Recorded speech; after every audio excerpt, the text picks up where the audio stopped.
Hi everyone, I just wanted to make a video with some recent purchases. Haven't had a lot of things coming my way lately, mostly things trickling in off of eBay or Discogs, as well as a couple of things that I've picked up locally. I'll start with the most recent selections. I was shopping for some Italo-Disco. A guy placed an ad in Craigslist offering Italo and dance, which I thought was kind of unusual. So I went to check out the stall at the antique market in Riverview, Florida, and I found about 5 records for $38, which is pretty good based on Discogs prices for Italo, which has been escalating steadily in the last couple of years. So anyway, I plan to do an Italo set coming up in the next 2 months, and I'm trying to build up my catalog for that. I do have quite a bit of Italo already, but you can never have too much. So found Meccano's Activate My Heart with Hypnotica. I actually prefer the B-side on this one. It's sung in Italian. This is an all-Italian band, Italian pressing, etc. on Il-Disco Productions.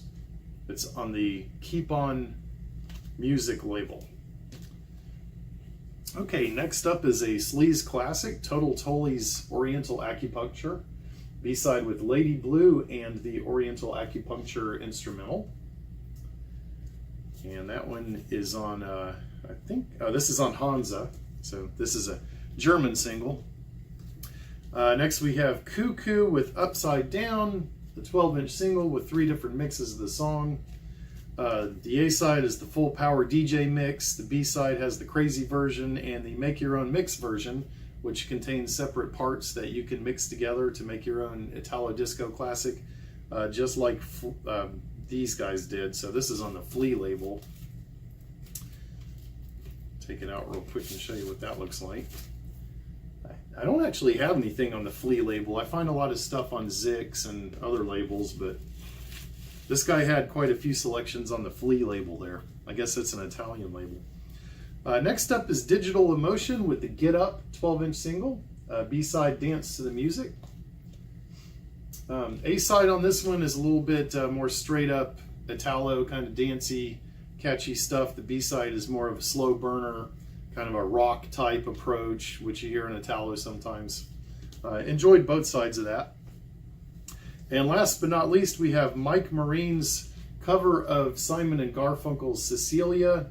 If they were dead, Simon and Garfunkel would probably roll over in their grave, but believe it or not, this is a very nice Italo-Disco treatment of that song. And the B-side, Midnight Runners, is pretty interesting as well.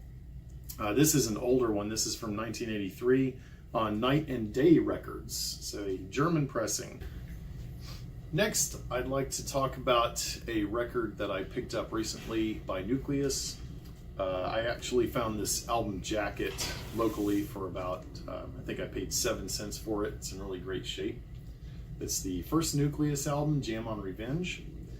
And it didn't have a disc, and I couldn't find the disc after I went back to the place where I found this. So I did buy a copy on the Bay. Didn't pay that much money for it, but what I got had a really rough looking jacket, and it was obviously an old used DJ copy, and disc did not look that great. So I don't know if you can see the marks and what looked to be scratches on here, some places where the vinyl is worn. Fortunately though, I cleaned this up, and other than a lot of campfire in between the songs, it actually sounds pretty good. I was quite surprised by that. So now I have a usable copy of Jam on Revenge, early techno classic from the early to mid 80s, I think maybe 85. An album that I remember from growing up, jamming with the cassette tape, riding around in the Dodge Dart.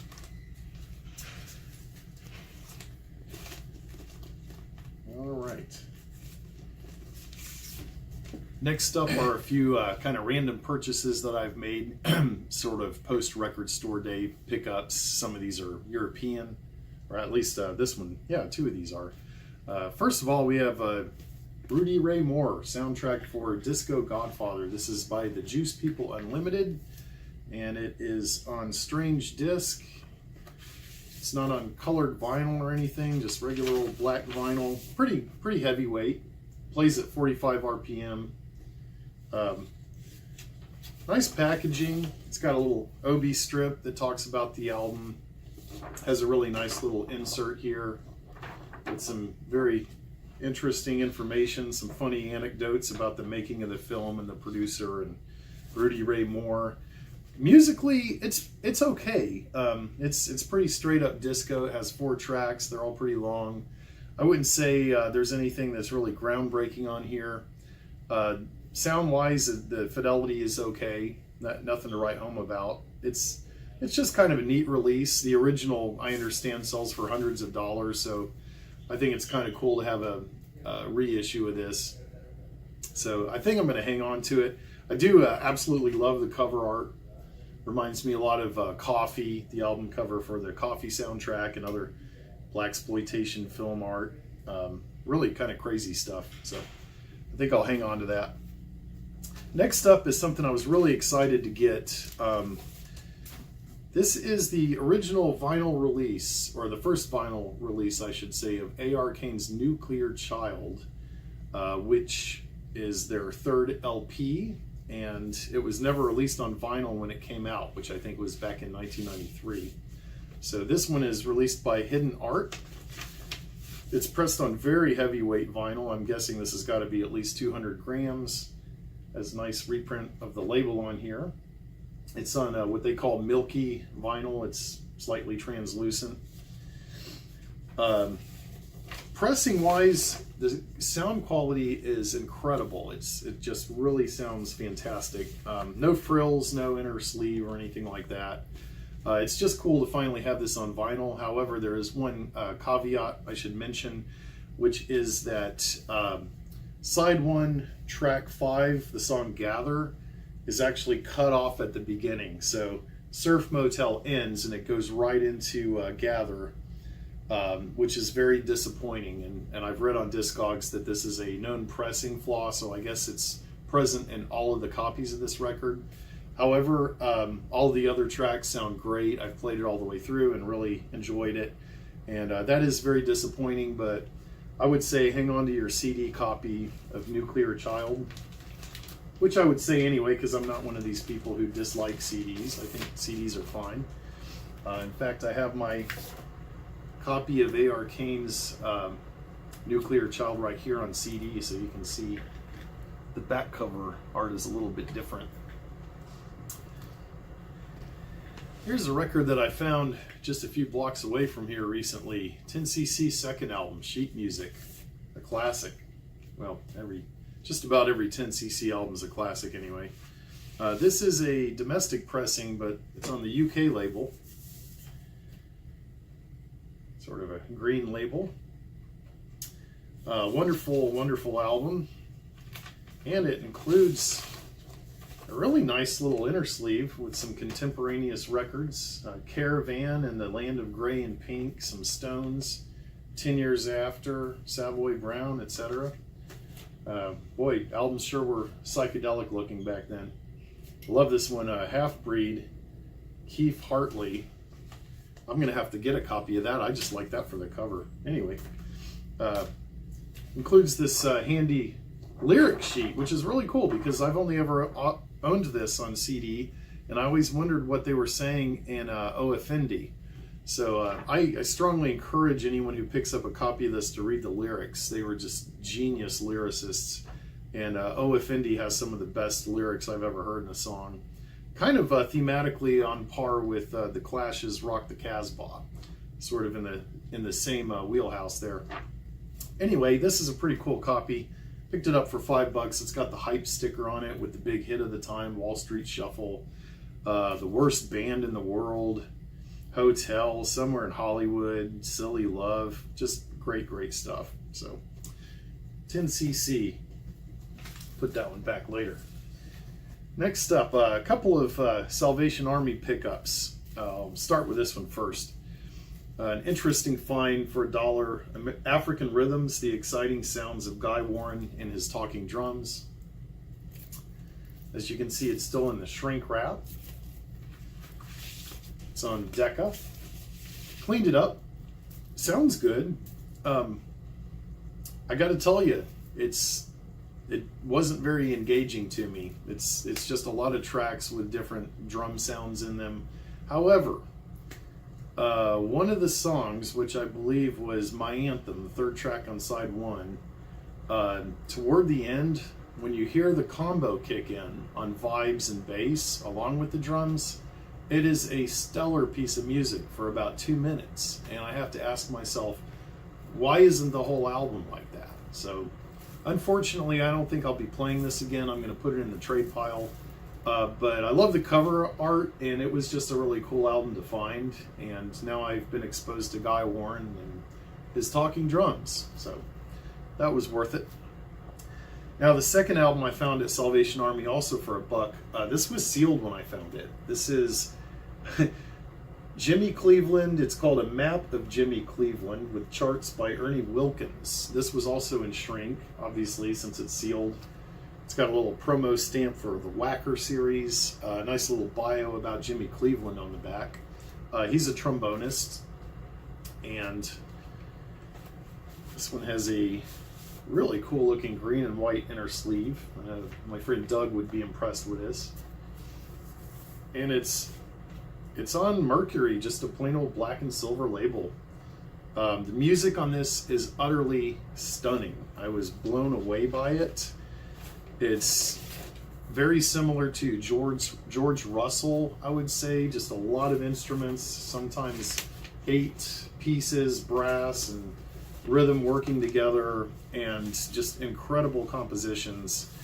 Kind of tight to get back in the jacket, but if I've never heard of this guy or this record before, if any of you have a chance to pick this up cheap, I would probably even spend $20 on this. It was that good. So Jimmy Cleveland, A Map of Cleveland. Now I'm going to show you a couple of records that I picked up a few weeks ago at Jesse Carl Vinyl, which is where I went for Record Store Day this year. And after Record Store Day, I had some CDs to trade in, so I took a box down there, and they gave me a lot of credit, so I just bought some stuff that I'd seen in the racks that I was interested in. Of course, this is one I hadn't seen. This is the 7-inch single by OMD, So In Love, with Concrete Hands, a non-album B-side on the back. It's from the Crush album, one of the singles they released from that album. So back in the day, I used to go to Walmart and buy singles. They were $1.70 a piece. I paid $3 for this one, so it's appreciated a little bit, but you don't see OMD singles very often around here, so I'm trying to collect all those. Okay, I bought this record in the budget bin. Pablo Cruz, A Place in the Sun. I've seen Pablo Cruz albums before. I think this is one of those yacht rock type bands. Don't really know much about their music. I did play the first 3 tracks, and it sounded pretty good. So I need to listen to the rest of this. The album was in good shape, and to be perfectly honest, the reason I bought it was because I had been watching the movie Step Brothers a lot lately, and Will Ferrell wears a Pablo Cruz t-shirt in that movie quite a bit, and I thought, you know, I don't even know what these guys sound like, but maybe I'll just get a Pablo Cruz t-shirt. Why not? All right, this is actually a replacement copy for an album that I bought, I think at Jesse Carl. I think it was in the $1 or the $2 bin, but the disc was fried. The jacket was in good shape. So I kept the jacket, and she had a copy with a better disc in it when I was there last time. So I got the hits of Nancy and Lee here. Mainly wanted this for You've Lost That Love and Feeling, although every single song on here is wonderful. So this is just a stone cold classic album. If you don't have it, you should definitely pick up a copy if you're into this kind of music. But Hazelwood's baritone is just really deep and emotive, and all the songwriting is good. Also, it's got this iconic cover, so you really can't go wrong with that one. Nancy and Lee. Okay, this was a Record Store Day offering from 2017 that I've seen in Jesse Carl's store for a while. It's called Moon Rocks, Extraplanetary Funk, Space Disco, and Galactic Boogie. I know some of the bands on here already, but I saw that Fat Larry's band is on here, with their song Sparkle. So I had to get it just for that alone, because I love me some Fat Larry's band. This is a really nice looking album. It's on heavyweight vinyl. It's clear vinyl. I understand the first pressings were clear, and then they did a repress in 2018 that's on black vinyl, I think. So this is one of the original pressings. It has a nice hype sticker. It's a gatefold, but I haven't opened up the gatefold part yet, so I've still got the shrink wrap on the outside. Interesting thing about this album, they made this cover art, and I guess they based it on the same painting as Vangelis's Hypothesis record, which I don't think is original to this record either, but you can kind of compare the two and see how obvious it is that they based this record on this jacket art. Now, here's what the backs of the albums look like. They're quite different. So I just thought that was fascinating. Interesting how they recycled the imagery. Okay, another record I picked up at Jesse Carl, this for $7, ABC's How to Be a Zillionaire. I have a couple of 12-inch singles off of this record already. Love the cover art on this. Here's the inner jacket, or inner sleeve. And this just has a regular old 80s Mercury label, kind of boring. But the British version of this is a gatefold, and where this is all black and white, the British version has some colorization on here, which makes it pop more. And the inner gatefold has some additional imagery on it that also really makes this album pop. So good music and just great graphic design. It's got a hype sticker still on it, in really good condition. I haven't had a chance to play this one yet, but like I say, I'm already familiar with a lot of the songs on here, so that one was definitely worth picking up. I've got, I think, just about every other ABC album on vinyl. Here's one I used to have in high school that I didn't have anymore. Usually when you find this, it's got a big notch cut or a hole in it. In this case, this one has a little bit of ring wear, but other than that, it's just in great shape. This is a Flock of Seagulls' third album, The Story of a Young Heart. I never could understand all the hate for this album. It's got some incredible songs. The Story of a Young Heart, The More You Live, The More You Love. Remember David is just a really hard driving, almost rocky kind of new wave song. It's got some really good stuff on it. Nice inner sleeve. This is on Jive. I think it's a US pressing, so pick that up for $6. Use some of my store credit on all of these albums. The next one is a little bit more obscure. This is a UK only pressing. This is probably the only country album that 4AD ever released, and it's by a band called Tarnation. It's called Gentle Creatures. Has some really cool cover art. And then, of course, you've got your typical, I think this is Von Oliver artwork on the inner sleeve, too. So you got a better picture of the fan on the cover, reprinted on the inner sleeve. Anybody wants to see the labels, kind of typical 90s 4AD composition. And musically, it's sort of a wind-blown, dusty sage, tumbleweeds blowing down the avenue type music, twangy sort of country. It's not really country. I mean, it doesn't sound like Jason Aldean or anything, but it's country for mid-90s 4AD. What can I say? Pretty good stuff. I actually liked the album they did after this a lot better, which was not on 4AD. It's called Mirador, and they tightened up their approach a little bit. This one is a little bit disorganized, but it's still a good start. And it's one of those things that's just cool to have on vinyl, because you hardly ever see 90s 4AD over here in any format. Well, I mean on vinyl anyway, so that was cool.